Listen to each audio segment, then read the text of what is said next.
नमस्कार पेंशनर्स मित्रों, जैसा हमने बार बार कहा, दोहराया और संकल्प लिया कि आप बिल्कुल चिंता न करें, हम हैं ना। जब भी कोई ताज़ा जानकारी होगी हम सबसे पहले आपको बताएंगे, लेकिन धैर्य आपको रखना है। लेकिन वो है कहाँ? बार बार कहने के बाद, क्योंकि हमारे पूरे वीडियो लोग देखते नहीं हैं, सारी बातें हम कह चुके हैं, बता चुके हैं। मज़ेदार बात ये होती कि जो उसी वीडियो में बताया होता है उसी के कमेंट्स बॉक्स में लोग लिखते वही बात पूछते हैं जो उस वीडियो में हम बता चुके होते हैं। अरे भैया, पूरा धैर्य रख के देखो, न हमारा ये धंधा है न बिजनेस है, हम केवल आप लोगों के लिए ही ये मेहनत मशक्क़त करते हैं ताकि भ्रम से दूर रहें। आपको डराया जा रहा है, आपको ललचाया जा रहा है और सिर्फ इसलिए कि थोड़ा सा उन्हें लाभ मिल जाता है। आजकल सोशल मीडिया के धुरंधर, कुछ काम धाम है नहीं, ज़्यादा अकल है नहीं, तो अफवाहें फैलाना, ये सब करना उनका सगल बन गया है अपने व्यक्तिगत फायदे के लिए, जिसमें यूट्यूबरों की भूमिका है और तथा कथित आजकल जो डिजिटल प्लेटफॉर्म के रूप में भी सोशल मीडिया है वो भी ये काम कर रही है। अखबारों की कतरने, जिसमें कुछ दाएं बाएं लेफ्ट राइट का पता नहीं होता है, या कोई अजीबोगरीब अखबार का नाम, भले नाम शुभ संदेश हो या कुछ और, अफवाह फैलाते हैं और ये जुर्म है। हमने अपने दोनों ग्रुपों में, पेंशनर्स फोरम और पेंशनर्स सरस मंच में ये बात कही कि अगर आप कुछ शेयर करते हैं तो फैक्ट चेक कर लो, नहीं तो जिम्मेदार आप होगा। और बार बार कहने के बाद लोग मान नहीं रहे हैं, तो अब हमें मजबूरी में ऐसे लोगों को ग्रुप से अलग करना पड़ेगा।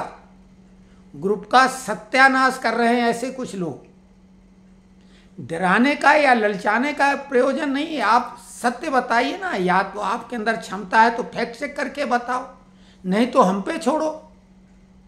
तो अभी जो नया शिगुफा, जो कि पहले भी चल चुका था, ये वित्त विधेयक 2025 को लेके अफवाह फैलाई जा रही है कि अब पुराने पेंशनरों को न तो डीए मिलेगा और न 8वें वेतन आयोग का लाभ, जबकि ये पहले भी अफवाह फैलाई गई थी और वित्त मंत्री ने बाकायदा जवाब भी दिया था। हम आपको पूरे दावे से, दमखम से और खम ठोक के ये बात कह रहे हैं कि ऐसा कुछ भी नहीं, ये अफवाह है। और जो ये अफवाह फैला रहे हैं उनके ऊपर तो कानूनी कार्रवाई भी हो सकती है, और नहीं तो हम पे कोई करे, क्योंकि हम बोल रहे हैं ये अफवाह है। बिल्कुल नहीं डरिए। और ये आपका भाई, आपका मित्र है, किसी भी हद तक, कहीं तक भी फाइट करने की क्षमता और दम रखता है। हम यूट्यूबर नहीं, हम भी नेतागिरी करके आए हैं और ऐसे काम कराएं जो कोई सोच भी नहीं सकता है। ये तथाकथित स्वनाम बड़े बड़े हैं, ये बड़े बनने का हमको भी अवसर था, हमें वो बनने का शौक नहीं। हमने जिस स्तर पर रहे उस स्तर की सारी समस्याएं जो हम तक पहुंची उनका समाधान कराया, और अभी भी वो हिम्मत और साहस रखते हैं। तो आप समझ लो कि वो है क्या। वित्त मंत्रालय के व्यय विभाग, कर्मचारी मंत्रालय, विधिक विभाग, विधायी विभाग, महालेखा परीक्षक और अन्य संबंधित विभाग जो भी पेंशनरों से संबंधित थे, उसमें एक संशोधन सीसीएस पेंशन नियम 2021 के नियम 37 विदिन ब्रैकेट 29 विदिन ब्रैकेट का के संशोधन में प्रस्तावित किया गया है ये कि पीएसयू का कर्मचारी पूर्व में भी किसी सरकारी विभाग का कर्मचारी था, अगर कदाचार के कारण, कुछ गलत व्यवहार के कारण अगर सेवा से बर्खास्त किया जाएगा या किया जा रहा है, तो उसके पूर्व सरकारी वाले लाभ भी खत्म हो जाएंगे, समाप्त हो जाएंगे, भले वो पेंशन हो। बात तो ये और उससे भी बड़ी है, इसमें तो पेंशन ही खत्म हो जाएगी, ये डीए और वेतन आयोग कहाँ से आ गया? अरे बात कुछ कही कुछ जारी, लेकिन किन के लिए? आप अगर चोरी करेंगे, डकैती करेंगे, बदमाशी करेंगे तो आप क्या नौकरी कर पाएंगे, नौकरी से बाहर होंगे। और अगर कदाचार के कारण इस तरह से बर्खास्त जब किए जाते हैं, डिसमिस किए जाते हैं, तो कोई लाभ नहीं मिलता है। ये सभी सरकारी कर्मचारियों को मालूम होना चाहिए, और मालूम है, और जिन्हें नहीं मालूम तो वो मालूम कर लें। तो ऐसे में अगर वो पीएसयू का कर्मचारी, सार्वजनिक क्षेत्र उपक्रम जैसे बैंक वगैरह हैं, आपको मालूम पब्लिक सेक्टर अंडरटेकिंग को संक्षेप में पीएसयू बोलते हैं, सार्वजनिक उपक्रम। और इनमें कई कैटेगरी हैं, जैसे महारत्ना, नवरत्ना, मिनी रत्ना ए और बी। तो ये कैटेगरी हैं पीएसयू की, जिनमें बैंकें आती हैं, हमारी राष्ट्रीयकृत बैंकें, सेंट्रल वेयर हाउस आता है, बहुत सारे ऐसे हैं। तो विभाग आते हैं, लेकिन कुछ मिनिस्ट्रियल होते हैं जो सरकारी, जैसे रेलवे, डिफेंस। ये मिनिस्ट्री वाले विभाग सीधे सरकारी कर्मचारी कहलाते हैं, और वो पीएसयू पब्लिक सेक्टर अंडरटेकिंग में थोड़ा नियम में अंतर होता है, जैसे डीए में भी अंतर होता है। तो वो डिटेल में न जाके सिर्फ आज भ्रांति दूर करने का ये प्रयास हम कर रहे हैं। अब वो होगी कितनी ये तो जाएं, क्योंकि भ्रांति और शक का इलाज तो हकीम लुकमान के पास भी नहीं था। हम प्रयास कर रहे हैं। अब वो भरोसा लोग कहने को कहते हैं कि आप पे भरोसा है, लेकिन कितना है? तो हमारे मित्र वर्ग, जिनको हम प्रबुद्ध वर्ग के लोग बोलते हैं, वो बिना कुछ जांच किए और वो शेयर करके लोगों को डरा रहे हैं। बिल्कुल मत डरिए, ऐसा बिल्कुल नहीं, हरगिज नहीं। और ये भाई है आपका भी, अगर कोई बात ऐसी होती भी है तो क्यों चिंता करते हो? हम है ना, हमने पहले ही बोला। तो आपको एक बात और बता दें, जो हम पेंशन भोगी हैं, सरकारी कर्मचारी पूरे वाले, मिनिस्ट्रियल वाले, और जो ओरिजिनल सरकारी कर्मचारी हैं, जैसे राज्य में सरकारी कर्मचारी होते हैं, चाहे वो पटवारी हो, चाहे शिक्षक हो, और जो भी हैं, इवन होमगार्ड वाला भी है, वो भी सरकारी कर्मचारी है, वो पीएसयू नहीं है। पीएसयू अलग है, सरकारी अलग है, लेकिन पीएसयू वाले भी सरकारी होते हैं, सरकारी उपक्रम होता है वो भी। तो खैर वो एक अलग फर्क है, डिटेल में बताएंगे तभी समझेंगे लोग। जानने वाले जानते हैं, जो नहीं जान रहे उनको संक्षेप में समझाना कठिन हो जाएगा। लेकिन जो पेंशन रूल ये बदला गया है, सारे पेंशन से संबंधित विभाग उनसे सहमति लेकर, क्योंकि आजकल कदाचार का दायरा बहुत विस्तृत हो गया, उसमें देशद्रोह जैसे लोग भी एक्टिविटीज में शामिल पाए गए हैं। तो इसमें ये वित्त अधिनियम 2025 यही कहता है कि भैया अगर आप पीएसयू के भी कर्मचारी हैं, बर्खास्त किए जाएंगे। तो अगर पहले भी सरकारी कर्मचारी रहे हैं, जैसे मान लिया एक्स सर्विसमैन ही होता, वो कहीं दूसरी जगह समाहित हो जाता, या पिछली नौकरी छोड़ के दूसरी ज्वाइन कर लेता है, वॉलंटरी रिटायरमेंट करके कोई बढ़िया अट्रैक्टिव जॉब कर लेता है, तो ऐसे में उसका पुराना सारा कुछ वहीं इसके साथ वो भी समाप्त हो जाएगा। बस इसमें न तो डीए आया कहीं और न पे कमीशन आया। अब बात आ गई कि डीए और पे कमीशन की। भैया जो कर्मचारियों को मिलेगा लाभ, उसी तरीके से जैसे 7वें पे कमीशन में, 6वें में, 5वें में, 4थे में, तीसरे में, दूसरे में मिला, बिल्कुल वैसे ही इसमें भी लाभ मिलेगा। ये हम बता भी चुके हैं।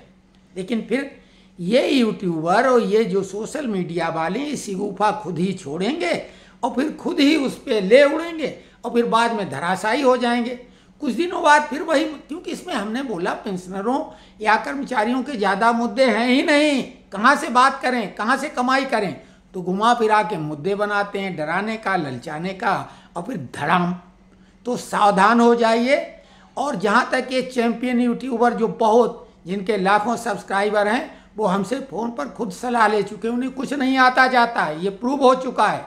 वो चाहे जितनी बड़ी नौकरी करके आए हों, लेकिन उनको ABCD नहीं मालूम है सरकारी दफ्तरों की कार्यशैली का। हम उस दफ्तर में एडमिन में ही काम करके आए, प्लानिंग में काम करके आए, और बाद में HRD में पढ़ाने का काम करके आए। हमसे जो जुड़े हैं वो हमें अच्छे से जानते हैं, और जो बात बोलते हैं वो 100% ठोक के बोलते हैं। और अगर जो अभी नहीं हो रहा हो वो बोल रहे हैं, तो आगे वो होने वाला होगा तब बोल रहे हैं। तो बिल्कुल निश्चिंत हो जाइए, कहीं कोई रिस्क नहीं है।